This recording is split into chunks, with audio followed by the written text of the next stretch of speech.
মাধ্যমিক online guide চ্যানেলে তোমাদের সকলকে স্বাগতম। আজকে এমন একটা টপিক নিয়ে আলোচনা করতে চলেছি যে টপিকটা নিয়ে বেশি আলোচনা হয় না, কিন্তু আলোচনা হওয়া উচিত। ছাত্রছাত্রীরা পরীক্ষা হলে কোন প্রশ্নগুলো বেশি ভুল করে, মানে বরাবরের ক্ষেত্রে আমরা দেখেছি ছাত্রছাত্রীরা কিছু প্রশ্ন রয়েছে যে প্রশ্নগুলোতে তাদের কনফিউশন থাকে। যখন আমরা খাতা দেখি আমরা খেয়াল করি সেই প্রশ্নগুলোই বেশিরভাগ স্টুডেন্টরা ভুল করে।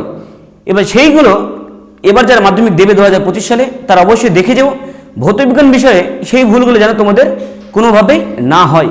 এবং আরও বলে রাখি, এই ভিডিওটা কেবলমাত্র এই বছর যারা মাধ্যমিক দিচ্ছ তাদের জন্য নয়, সারা জীবন যারা এই সিলেবাসে মাধ্যমিক দেবে প্রত্যেকটা ছাত্রছাত্রীর জন্য কিন্তু এই ভিডিওটা দেখা অবশ্যই উচিত।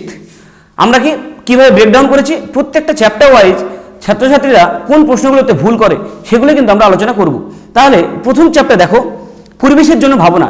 এখানে সহজ একটা চ্যাপ্টার, এখানে ভুলের জায়গা কম, কিন্তু একটা জায়গাতে ছেলেমেয়েরা একটু ভুল করে কি, যে কোনটা গ্রিনহাউস গ্যাস, কার্বন মনোক্সাইড এবং ওজোন।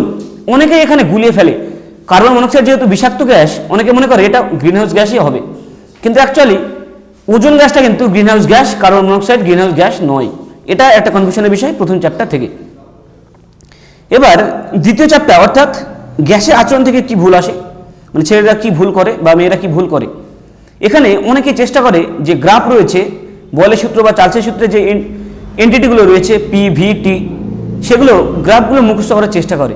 কিন্তু যদি পি এর জায়গায় 1/p দেয় বা ভি এর জায়গায় 1/v দিল, বা পিভি এর সঙ্গে ভি দিচ্ছে বা পিভি এর সঙ্গে 1/p দিচ্ছে, যদি এন্টিটিগুলো চেঞ্জ করে দেয় তখন কিন্তু গ্রাফটা মুখস্থ করা খুব কঠিন হয়ে যাবে।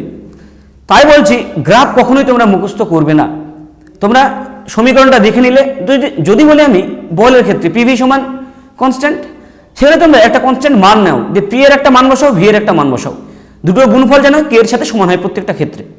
যতবার তুমি চেঞ্জ করছো পি এর মান ভি এর মানও চেঞ্জ হচ্ছে। এইবার পি আর ভি এর মানটা তুমি বসাও, পি এর মান যদি চেঞ্জ হয় 1/p এর মানও চেঞ্জ হবে, 1/v এর মানও চেঞ্জ হবে। মানগুলো বসিয়ে যদি গ্রাফটা করো, গ্রাফ কিন্তু কোনোভাবেই ভুল হবে না। তাই বলছি যারা ফুল মার্কস পেতে চাইছো ভৌতবিজ্ঞানে, এই ভুলগুলো যেন কোনো মতে না হয় সেটা তোমাদের খেয়াল রাখতেই হবে। এরপরে আরেকটা ব্যাপার রয়েছে যে গাণিতিক সমস্যা রয়েছে গ্যাসের আচরণ চ্যাপ্টার থেকে, সেখানে উষ্ণতাটাকে কেলভিনে করতে কিন্তু অনেকে ভুলে যায়। মানে অন্যান্যগুলো করলেও উষ্ণতাটা অনেকে কিন্তু গুলিয়ে ফেলে। এটা ভালোভাবে খেয়াল করো, ডিগ্রি সেলসিয়াসে কিন্তু আমি সহজে রাখবো না, যেটা হবে কেলভিনে করে তবেই আমি যে চার্লসের সূত্র অঙ্কগুলো আছে সেখানে কিন্তু আমি পুট করব, বা আদর্শ গ্যাস সমীকরণ যেটা রয়েছে সেখানে কিন্তু আমি কেলভিনের যে টেম্পারেচার সেটা কিন্তু পুট করতে হবে আমাকে। এবার 3 নম্বর চ্যাপ্টার থেকে দেখো, রাসায়নিক গণনা থেকে কি ভুল করে, যে গাণিতিক সমস্যা করার টাইমে যে আণবিক ভর এবং পারমাণবিক যে ভর রয়েছে গুলিয়ে ফেলে। কেমন, ধরো জলের 18 আণবিক ভর, সবাই সহজ জানো, 2 + 16। এবার অনেকে হাইড্রোজেনের তো নিউট্রন থাকে না, কিন্তু যাদের আছে সেক্ষেত্রে কিন্তু আণবিক ভর এবং পারমাণবিক ভর যখন করে তাদের ক্ষেত্রে কিন্তু গুলিয়ে ফেলে। এবার এই গণনাটা কিন্তু আবার বলছি ভালোভাবে খেয়াল করে তবে বসাবে। যেমন ক্যালসিয়াম কার্বনেট যদি বলি, আমরা জানি ক্যালসিয়াম কার্বনেটের আণবিক ভর 100। এখানে এটা অনেকেরই মুখস্থ থেকে যায়, বা যারা মুখস্থ থাকে না বসে বসে দেখে। এবার যারা 20-র বাইরে যে মৌলগুলো রয়েছে তাদের কিন্তু আণবিক ভর তোমাদের দিয়ে দেবে, কিন্তু যারা 20-র ভিতরে আছে প্রত্যেকের আণবিক ভর আর পারমাণবিক যে ভর রয়েছে সেটা ভালোভাবে তোমরা দেখে তবেই যাবে এবং দেখে বসাবে মানটা। তাপের ঘটনা থেকে ছেলেরা কি ভুল করে বা মেয়েরা কি ভুল করে, যে প্রসারণ গুণাঙ্কের যে একক কেলভিন ইনভার্স বা সেলসিয়াস ইনভার্স, যদি এসআই চাই অবশ্যই আমাকে কেলভিন ইনভার্স দিতে হবে, এটা মাথায় যেন থাকে। আর কি আলফা বিটা এবং গামা এর যে অনুপাত 1:2:3, অর্থাৎ আলফা সমান β/2 সমান γ/3, এটা অনেকেই গুলিয়ে ফেলে α/3 সমান β/2 সমান গামা করে ফেলে। এই ভুলটা যেন কোনো মতে না হয়। এরপরে একটা খুবই সেন্সিটিভ জায়গা আছে যেটা ভুল হওয়ার সম্ভাবনা অত্যন্ত বেশি, তাপীয় রোধ এবং তাপীয় রোধাঙ্ক দুটোর একক কি হবে। গণনার সম্ভাবনা অত্যন্ত বেশি। আমরা তাপীয় পরিবাহিতা জানি ওয়াট/মিটার/কেলভিন। এবার তাপীয় পরিবাহিতা রয়েছে এর উল্টো কিন্তু তাপীয় রোধ না, তাপীয় রোধাঙ্ক। এটা হলো ওয়াট/মিটার/কেলভিন, তাহলে ওটা হবে কেলভিন/মিটার/ওয়াট। এটা হলো তাপীয় রোধাঙ্কের একক। আর তাপীয় রোধের যদি বলে তাহলে মিটারটা কেটে যাবে, ওয়াট/কেলভিন, কেলভিন/ওয়াট, সরি। এরপরে আলোর ক্ষেত্রে দেখো, যে আর সমান 2f আমরা জানি, অর্থাৎ বক্রতার ব্যাসার্ধ সমান ফোকাস দৈর্ঘ্য ইন্টু 2 হয় গোলীয় দর্পণের ক্ষেত্রে। এক্ষেত্রে অনেকেরই তাড়াহুড়ো করে যদি বক্রতার ব্যাসার্ধ 20 দেওয়া থাকে ফোকাস দৈর্ঘ্য কত হবে 10, অনেকে কিন্তু ডবল করে ফেলে। এই জায়গাটা অত্যন্ত খেয়াল রেখো, ভালোভাবে খেয়াল রেখো। আর কি রয়েছে, যে জিনিসটা গোলায় উত্তল এবং অবতল দর্পণের যে ব্যবহারের ক্ষেত্রে গাড়ির ক্ষেত্রে দুইভাবে ব্যবহার করা হয়, একটা হেডলাইটে ব্যবহার করা হয়, একটা পিছনে জিনিস দেখার জন্য যে রিয়ার ভিউ রূপে ব্যবহার করা, রিয়ার ভিউ যে মিরর রয়েছে সেই রূপে ব্যবহার করা হয়। কোনটা কি কাজে লাগে সেটা ভালো করে মনে রাখবে। উত্তল দর্পণটা ব্যবহার করা হয় পিছনের জিনিসটা দেখার জন্য রিয়ার ভিউ দর্পণ হিসাবে, অবতলটা ব্যবহার করা হয় হেডলাইটের জন্য। এটা কিন্তু অনেকের গুলিয়ে যায়। আর কি রয়েছে, যে বেগুনি এবং লাল বর্ণের আমরা জানি যে দৃশ্যমান বর্ণালী রয়েছে, দুটো প্রান্তীয় বর্ণালী। বেগুনির যে তরঙ্গদৈর্ঘ্য সেটা সবথেকে কম, লালের বেশি, লালের গতিবেগও বেশি, বেগুনির গতিবেগটা কম। এবার লাল বর্ণ যখন থাকে যে কোনো একটা নির্দিষ্ট মাধ্যমের, লাল বর্ণের আলোর জন্য প্রতিসরাঙ্ক কিন্তু কম হয়, আর বেগুনি বর্ণের আলোর জন্য প্রতিসরাঙ্ক বেশি। এই ব্যাপারটা অনেকের গুলিয়ে যায়, এটা মাথায় রাখবে। এরপরে চলতরিৎ থেকে একটা বিষয় আছে, রোধের একক কি আর রোধাঙ্ক। রোধের একক কিন্তু ওহম, কিন্তু রোধাঙ্কের একক ওহম মিটার। এটা গুলায় না, গুলায় কোনটা, পরিবাহিতাঙ্ক যে একক। নর্মাল যদি পরিবাহিতাঙ্ক বলে দেয় সেটা কিন্তু আমাদেরকে ভাবতে হবে সেটা তড়িৎ পরিবাহিতাঙ্কের কথা বা তড়িৎ পরিবাহিতার কথাই বলছে। ওটা কি হবে, মো পার মিটার বা সিমেন্স পার মিটার। এরপরে একটা জিনিস দেখবে যে কম্বিনেশন দেয়, রোধের কম্বিনেশন প্যারালাল সিরিজে। এখানে অনেকেই ইকুয়েশনটা জানে, ইকুয়েশনটা অনেকের মুখস্থ আছে, ছবি না এঁকে করার একটা প্রবণতা দেখা যায় অনেকের ক্ষেত্রে। এটা কোনো মতেই করবে না। যদি প্যারালাল বা সিরিজ কম্বিনেশন দেয় অবশ্যই ছবি এঁকে তারপরে তোমরা কিন্তু রোধের অঙ্কটা অবশ্যই করবে। এর পরের চ্যাপ্টার পরমাণু নিউক্লিয়াসে কোনো জটিল বিষয় নেই তেমন, কিন্তু একটা জিনিস এখানে খেয়াল রাখবে, যদি বিটা কণা নিঃসরণ হয় ভর সংখ্যার কোনো পরিবর্তন হয় না, পরমাণু ক্রমাঙ্ক কিন্তু 1 বৃদ্ধি পায়। কেন বাড়ে, যে একটা নিউট্রন রয়েছে, একটা নিউট্রন কেবলমাত্র একটা প্রোটনে রূপান্তরিত হচ্ছে, একটা প্রোটন প্লাস একটা ইলেকট্রন, ইলেকট্রনটাই বিটা কণা রূপে বেরিয়ে যায় এবং নিউট্রনটা প্রোটন হয়। এবার প্রোটন যখনই হলো পরমাণু ক্রমাঙ্ক 1 বেড়ে যায়, কিন্তু মোট যে ভর সংখ্যা সেটা কিন্তু একই থেকে গেল। এরপরে দেখো কেমিস্ট্রি পোর্শনের পর্যায় সারণীতে একটা জিনিস ছাত্রদের গুলিয়ে যায়, যে ক্ষার ধাতু এবং ক্ষারীয় মৃত্তিকা ধাতু কোনগুলো, এটা ভালোভাবে দেখে যাবে, কোনো মতে যেন গুলায় না, কারণ অনেকের গুলিয়ে যায় ক্ষার ধাতু এবং ক্ষারীয় মৃত্তিকা ধাতু। এরপরে জারণ এবং বিজারণ এবং জারক এবং বিজারক, এই ব্যাপারটা একটু জটিল। যে বিজারক, যেমন আমরা জানি সিজিয়াম যে তার বিজারণ ক্ষমতা সব থেকে বেশি, তাহলে বিজারণ মানে ইলেকট্রন ত্যাগ করার ক্ষমতা সব থেকে বেশি, কিন্তু আমরা কি জানি ইলেকট্রন ত্যাগ করার ঘটনাকে জারণ বলি। তাহলে ব্যাপারটা একটু উল্টো মনে হচ্ছে না, ইলেকট্রন ত্যাগ করার ঘটনাকে আমি জারণ বলছি, কিন্তু যখন কেউ ইলেকট্রন ত্যাগ করছে অন্য কেউ তো ইলেকট্রন গ্রহণ করছে, যে ইলেকট্রন গ্রহণ করবে সে কি হবে, সে বিজারিত হবে। তাহলে অন্যকে বিজারিত করলে তাকে আমরা বলবো বিজারক। তাহলে এখানে সিজিয়াম অন্য কাউকে বিজারিত করছে, তাই সিজিয়াম হলো এখানে বিজারক।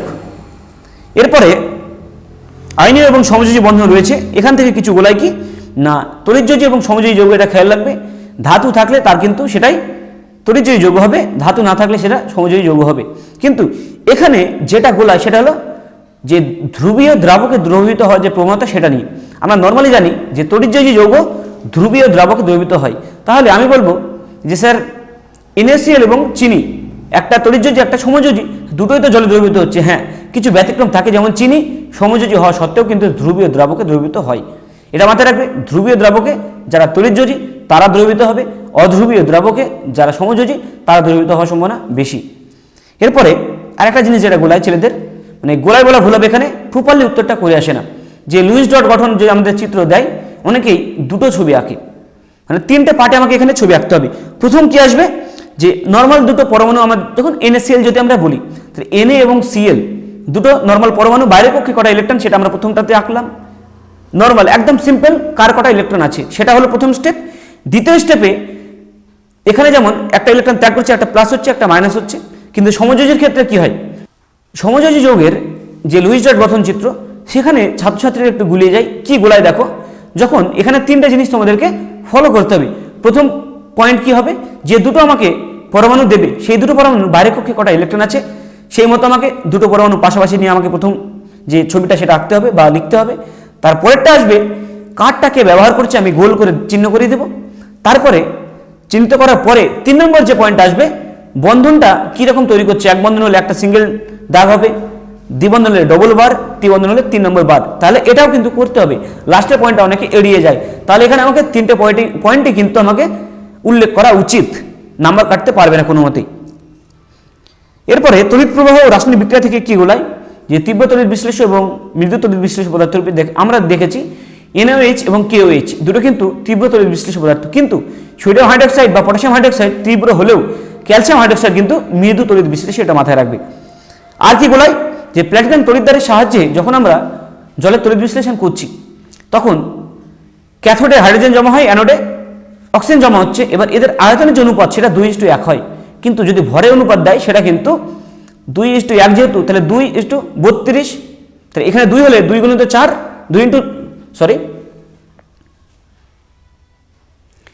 প্ল্যাটিনাম তড়িৎদ্বারের সাহায্যে যদি আমরা জলের তড়িৎ বিশ্লেষণ করি আমরা দেখি ক্যাথোডে হাইড্রোজেন গ্যাস জমা হয়, অ্যানোডে অক্সিজেন গ্যাস জমা হয়। এবার এদের আয়তনের যে অনুপাত হয় 2 আয়তনে হাইড্রোজেন গ্যাস জমা হয়, 1 আয়তন অক্সিজেন, তাহলে এদের আয়তনের অনুপাত 2:1। কিন্তু যখনই ভরের দেবে তখন কিন্তু ব্যাপারটা গুলিয়ে যায়, 2 আয়তন যে হাইড্রোজেন তাহলে 2 × 2 4 হলো, আর ওটা 32, তাহলে 4:32 মানে 1:8, তাহলে ভরের যে অনুপাত সেটা হবে 1:8, এটা মাথায় রাখবে। আর কি তড়িৎ লেপনের ক্ষেত্রে এখানে একটা জিনিস গোলাই, যেটা অ্যানোডে রাখবে তারই কিন্তু লবণটা তড়িৎ বিশ্লেষ্য পদার্থ রূপে ব্যবহার করা হবে, এটা মাথায় রাখবে। এরপরে যেটা রয়েছে পরীক্ষাগারে প্রস্তুতি অজৈব রসায়ন, অত্যন্ত বড় একটা চ্যাপ্টার। এই চ্যাপ্টার থেকে আমি একটা ভালো কথা বলছি, এটা প্রচুর বিক্রিয়া রয়েছে, বিক্রিয়াগুলো তোমাদের খাতাতে লিখে কিন্তু প্রচণ্ডভাবে প্র্যাকটিস করতে হবে, কোনোভাবে যেন না গোলায়, এটা মাথায় রাখতেই হবে, তোমাদের খাতায় লিখে ভালোভাবে প্র্যাকটিস করতে হবে। এরপরে ধাতুবিদ্যা থেকে যে জিনিসটা গোলাই, পিতল এবং কাঁসা দুটোতে কিন্তু কপার রয়েছে, এটা মাথায় রেখো। এবার পিতলে কপার ছাড়া এক্সট্রা কি রয়েছে, জিঙ্ক রয়েছে, আর কাঁসাতে কপারের সঙ্গে টিন রয়েছে, এই ব্যাপারটা গোলাই, এটা যেন না গোলায়, এটা খেয়াল রাখা অত্যন্ত জরুরি। এরপরে জৈব রসায়নের ক্ষেত্রে কিছু ব্যাপার রয়েছে, যেমন অ্যালকেন, অ্যালকিন, অ্যালকাইন। অনেকে তাড়াহুড়ো করে খেয়াল করে না কোনটা অ্যালকিন, কোনটা অ্যালকেন, কোনটা অ্যালকাইন, সেটা বলছে, তোমরা ভালোভাবে খেয়াল করবে। অ্যালকেন হলে সিঙ্গেল বন্ড, অ্যালকাইন হলে ট্রিপল বন্ড, অ্যালকিন হলে ডবল বন্ড, এটা কিন্তু মাথায় তোমাদেরকে অবশ্যই রাখতে হবে, কোনো মতে যেন না গুলায়। আর কি ইউপ্যাক নামের টাইমে ছাত্রছাত্রীরা একটা জিনিস ভুল করে, সেটা হলো অ্যালডিহাইড এবং অ্যালকোহল। OH যদি থাকে সেটা অ্যালকোহল, সেটা অ্যালকোহলের শেষে ইউপ্যাক নামে কিন্তু অল আসে, অ্যালকোহলের কিন্তু অ্যাল আসে না, অল আসে। এবং অ্যালডিহাইড গ্রুপ অর্থাৎ CH যদি থাকে তখন অ্যালডিহাইড যদি আসে তখন কিন্তু অ্যাল যুক্ত হয়, তাহলে অ্যালডিহাইডের ক্ষেত্রে অ্যাল, অ্যালকোহলের ক্ষেত্রে অল। আশা করি যে টপিকগুলো বললাম প্রত্যেকটা জিনিস তোমরা ভালোভাবে খেয়াল করবে, তবে কিন্তু পরীক্ষা হলে ফুল মার্কস পাওয়াটা অত্যন্ত সহজ হবে। এই বেসিক ভুলগুলো বেশিরভাগ ছাত্রছাত্রীরা কিন্তু করে, এগুলো যেন তোমরা কোনো মতে ভুল না করো সেটা তোমাদেরকে অবশ্যই খেয়াল রাখতে হবে। যারা ভিডিওটা দেখছো ফেসবুক থেকে অবশ্যই তারা ফেসবুকের পেজটাকে ফলো করো, ভালো লাগলে অবশ্যই কমেন্ট বক্সে জানাও। যারা ইউটিউব থেকে দেখছো তারা অবশ্যই পেজটাকে, আমাদের ইউটিউব চ্যানেলটাকে সাবস্ক্রাইব করো, এবং ভালো যদি লাগে অবশ্যই তোমরা কমেন্ট বক্সে অবশ্যই জানাও। তোমাদের যে ভালো লাগার যে বিষয়গুলো যদি জানাও তবে আমরা ইন্সপায়ার হই। তাহলে আজকে এখানে শেষ করলাম, ধন্যবাদ।